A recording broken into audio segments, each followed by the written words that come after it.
Let us pray. Dear God, at a dark time in the history of the Israelites, a time when you did not speak to your people much, you chose to talk with a young boy, Samuel. May we always be willing to listen for your words in our lives, and may we always seek your messages through the words and actions of others. Amen. Hi, friends. Welcome back to Bible Basics. Last week we learned about Hannah and how she had prayed for a son. This week, we're going to jump back into the Old Testament, back into the first book of Samuel, and read about her son named Samuel. Yes, the book is a lot about Samuel. So let's get started on learning about Samuel's early life. How excited Hannah was when she found she was going to have a baby. She called her little boy Samuel, which means asked of God. Hannah loved him dearly, but she had not forgotten her promise to God. When the time came for the family to visit Shiloh, Hannah told her husband, Elkanah, "I shall not go this year. When Samuel is old enough to feed and dress himself, we will go together and take him to Eli. He must stay at the shrine and learn to serve God, as I promised he would."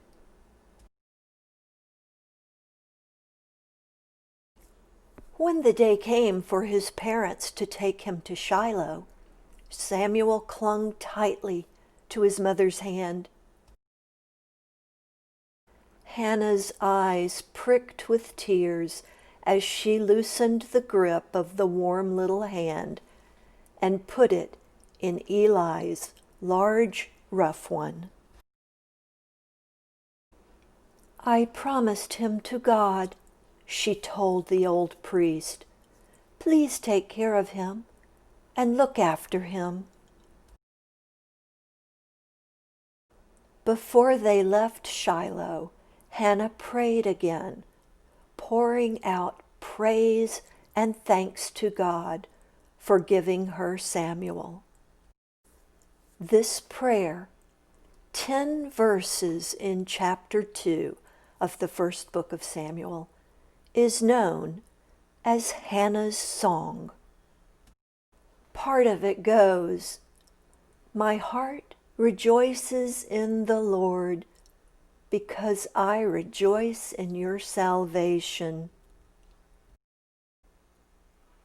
No one is holy like the Lord, for there is none besides you, nor is there any rock like our God."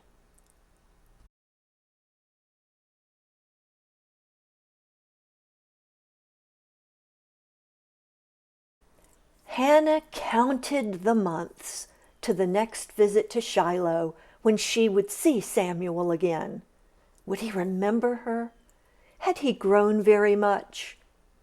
Once a year, Hannah saw Samuel, and on every visit she took him a new coat.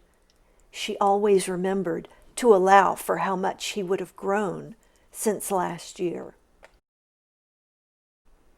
Eli grew fond of his little helper and taught him how to be useful at the shrine, as well as teaching him God's law. In time, Hannah had 3 more sons and 2 daughters.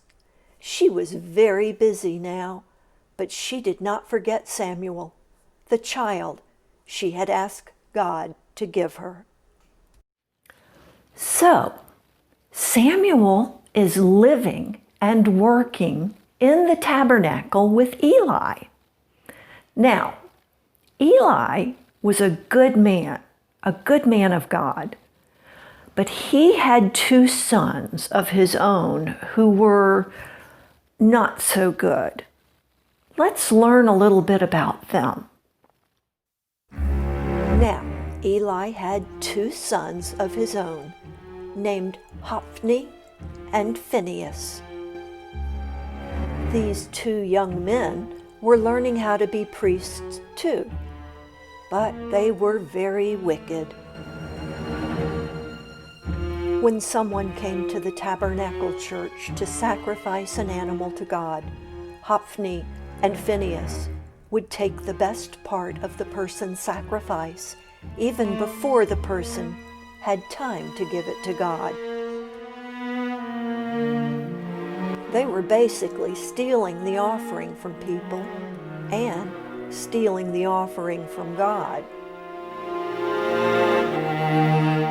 Eli heard about the wrong things his sons were doing, and he told them to stop, but they didn't stop. Eli didn't do anything else to make them stop. Now, Eli was not a wicked man. He loved the Lord. However, he was a weak man, unable to stand up to his 2 sons or be strong enough for his role as Israel's high priest. Here is a short scene from a video by Nest Family Entertainment called Samuel. It gives us an idea of how Hophni and Phinehas behaved and how their father, Eli, failed to discipline these 2.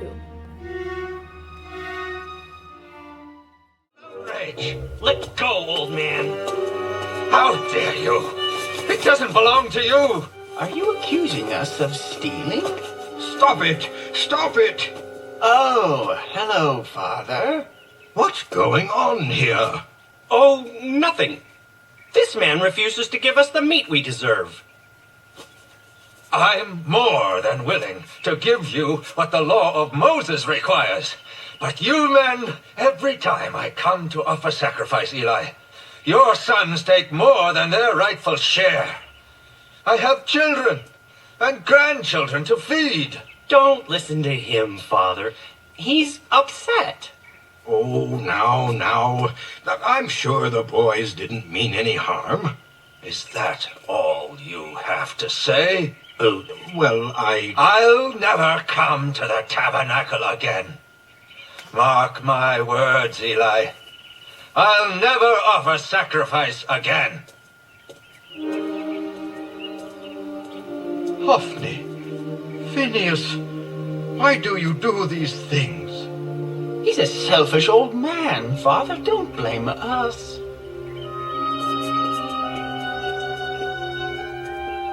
Oh, what a day. Crying women, angry men, disobedient children. Oh. Eli.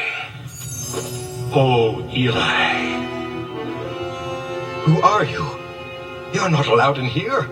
I have come with a message from the Lord. No one enters the tabernacle without my permission. Oh, Eli, beware. Why do you mock the holy sacrifice and offerings? Why do you honor your sons above God? Honor my sons above God?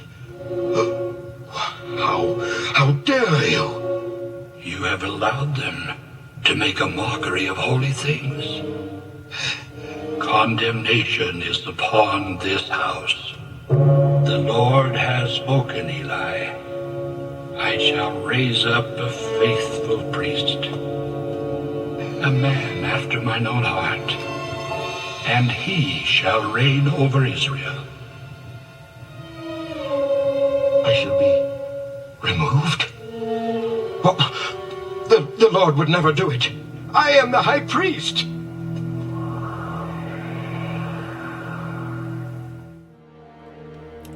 As we saw in that video, a messenger from God had come and spoken to Eli. The messenger explained what God said. God says, Eli, I chose Aaron to be my priest when Moses and Aaron brought the Israelites out of Egypt. He was your great-great-grandfather and so now I have chosen you to be my priest. But now you are disrespecting me by not punishing your sons. You let them keep doing whatever they want. So now you cannot be my priest anymore. I am going to choose a priest who will do the right things that I tell him to do. And I'm going to kill your two sons, Hophni and Phinehas, on the same day. And no one in your family will live long enough to be an old man. Wow. We learn here that God has expectations for the behaviors of his religious leaders, and that if those leaders don't live up to those expectations, there are consequences. Let's return to this video and see some of the other things that Eli's sons were up to. On the other side of that veil lies the Ark of the Covenant. It contains the stone tablets which Moses received from the Lord. You must never go in there, Samuel. Only I am allowed, for it is the Lord's dwelling place. Do you understand?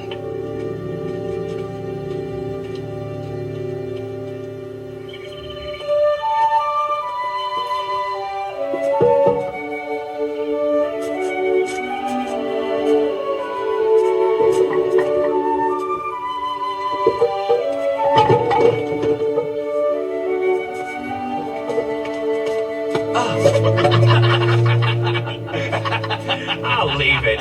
It's time to fill the laver. Careful! This isn't drinking water for horses, it's for the laver.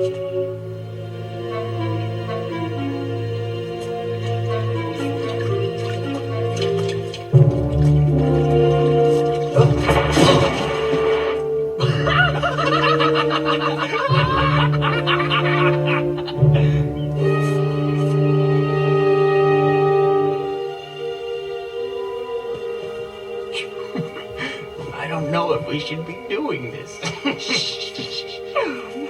What if your father wakes up? He won't. Are you really going to show us the Ark? I know. We'll sneak in the back.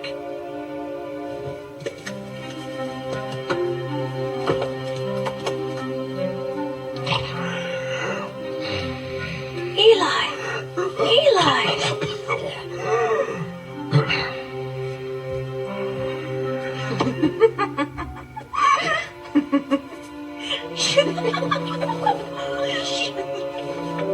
It's right in here.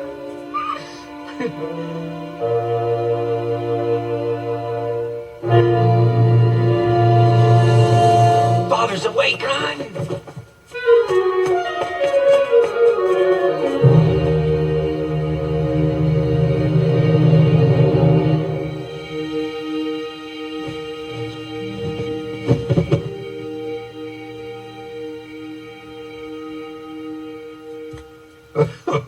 Oh, I'm sure you were mistaken, Samuel. No, sir, they wanted to see the Ark. Oh, nonsense. Hophni and Phinehas may lack good judgment from time to time, but they know better than to enter the Holy of Holies. But, sir... Samuel, you came here to be my servant, not my advisor. Am I right? Shoes, please. Now let's take a look at what is perhaps the most familiar story of young Samuel. The years passed, and as Eli grew older, his eyes grew weaker. At night he would sleep in his own room, leaving Samuel on guard in the shrine near the gold covenant chest, the Ark of the Covenant. A light burned all night in the sanctuary, and the boy was glad of it.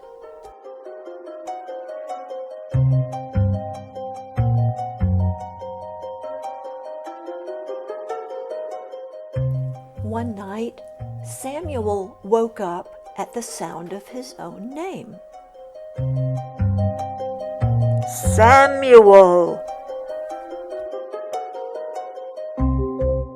He jumped up and hurried to Eli's room. "Yes, Eli," he said. "What can I get for you?" "I did not call you, my son," Eli replied.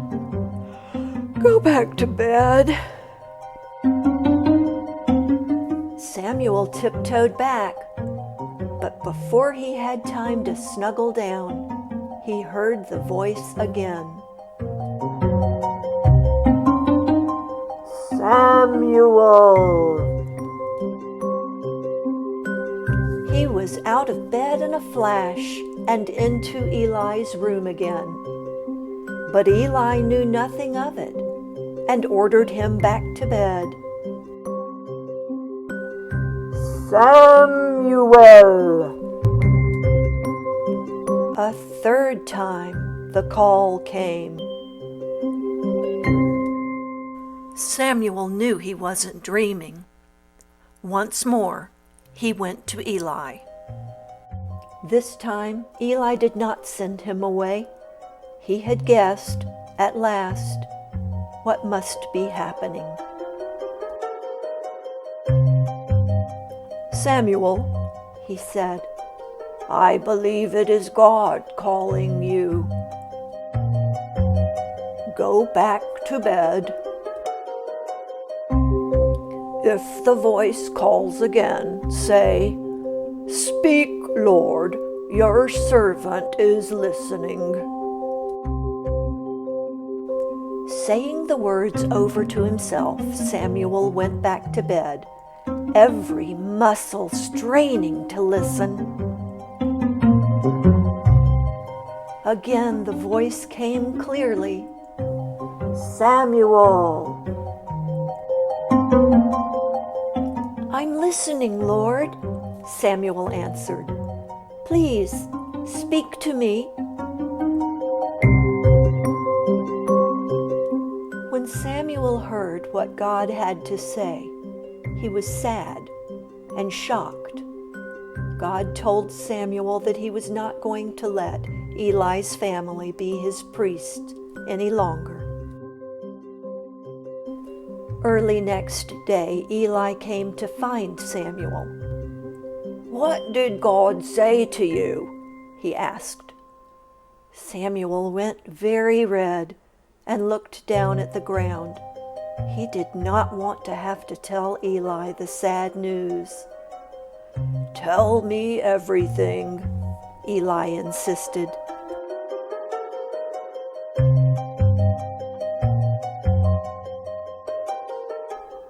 And Samuel told Eli. Quietly, Eli responded, "God knows what is right and best." So now we see that Eli recognizes that little Samuel has been having conversations with God, and Eli accepts his fate. We've seen now what's going on inside the walls of the tabernacle. Let's take a look at what's going on outside the walls now. The Philistines were growing strong again. They fought against the Israelites and beat them. The Israelites were in despair until their leaders had an idea. "Let's carry God's covenant chest into the next battle," they suggested. "If we do that, God will have to help us." They treated the Ark of the Covenant as if it were magical and could bring them luck.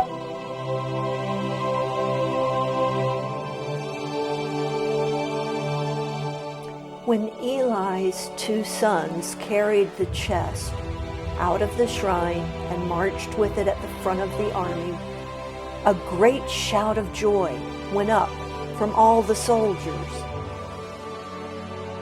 The Philistines heard all about it.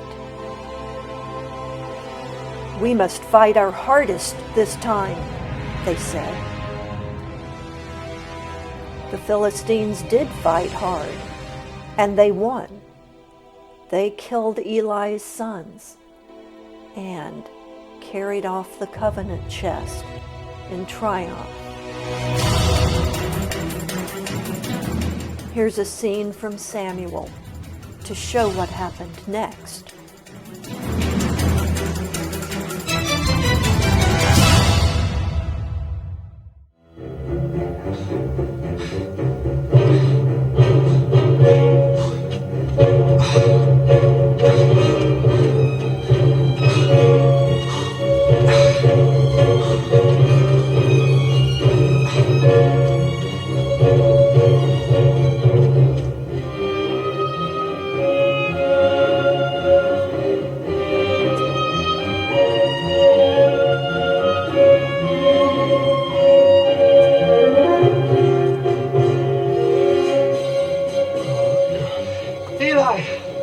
Eli! What news, soldier? Tell me quickly. 4,000 Israelites are dead. Oh, no. Your sons, Oh, what of my sons? What of them? they are slain.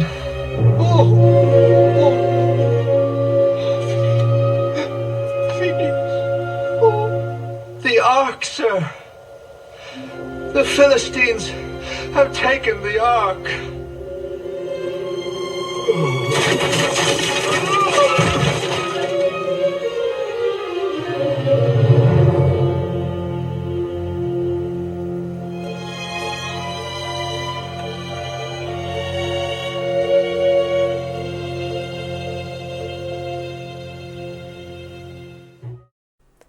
The Philistines were delighted with their new possession. They thought that by capturing God's covenant chest, they had won power over Israel's God. Now they would rule Israel forever. They took the gold chest into the temple of their own god, Dagon, and placed it in front of his image.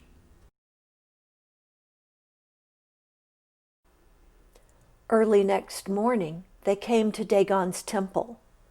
They were horrified to see Dagon's image lying flat in front of the covenant chest.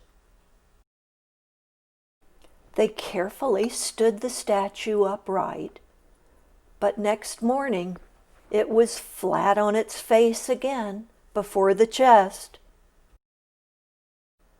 This time, both the head and the arms of the statue were broken off and lying in the doorway. The Philistines were scared. Israel's God must be stronger and greater than the God they worshipped. When an epidemic of illness broke out, they felt sure God was punishing them. They decided to send the chest back. The sooner, the better. They hitched 2 cows between the shafts of a cart and loaded the covenant chest onto it. They did not have anyone drive the cart. Instead, they decided to let the cows go which way they liked.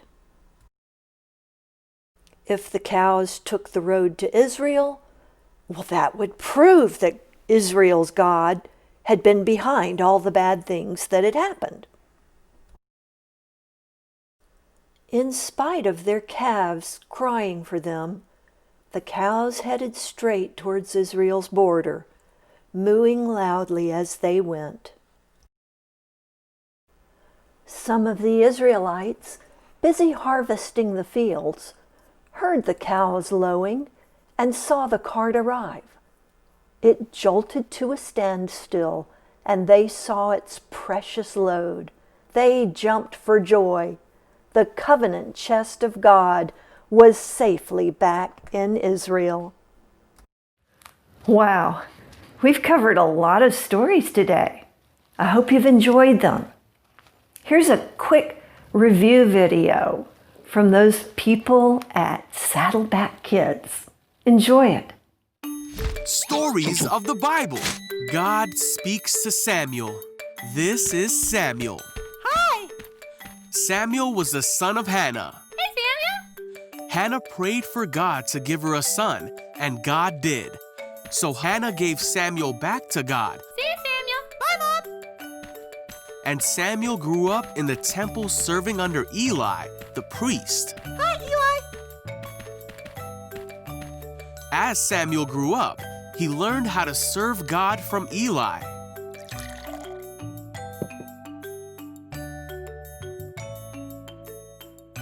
Samuel lived in the house of God, but he did not know God or what God's voice sounded like. In those days, messages from God were rare. But one night after Eli had gone to bed, Samuel was sleeping in the tabernacle when suddenly God called out, "Samuel!" Huh? Samuel got up and ran to Eli and said, "Did you call me?" Me? Eli said, "I didn't call you. Go back to bed." So Samuel did. Then God called out again, "Samuel!" Huh? And again Samuel got up and ran to Eli asking, "Did you call me?" Me? Eli said, "I didn't call you. Go back to bed." So Samuel did. God called Samuel for a third time, "Samuel!" Huh? And Samuel went to Eli yet again. After 3 times, Eli realized that God was trying to speak to Samuel. So Eli taught Samuel to say, "Speak, Lord, your servant is listening." Okay. Samuel went back to bed, and God came and called as before, "Samuel, Samuel!" And Samuel said, "Speak, your servant is listening." God told him many things about what would happen to Israel. As Samuel grew up, God was with him, and everything God spoke through Samuel came true. Samuel was seen as a great prophet of God because he could hear the voice of God, and he listened when God spoke to him.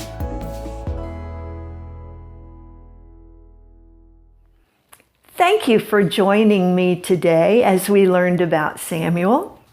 Come back next week and we're going to learn a little bit more about how Samuel becomes a kingmaker. Have a great week, friends. Bye.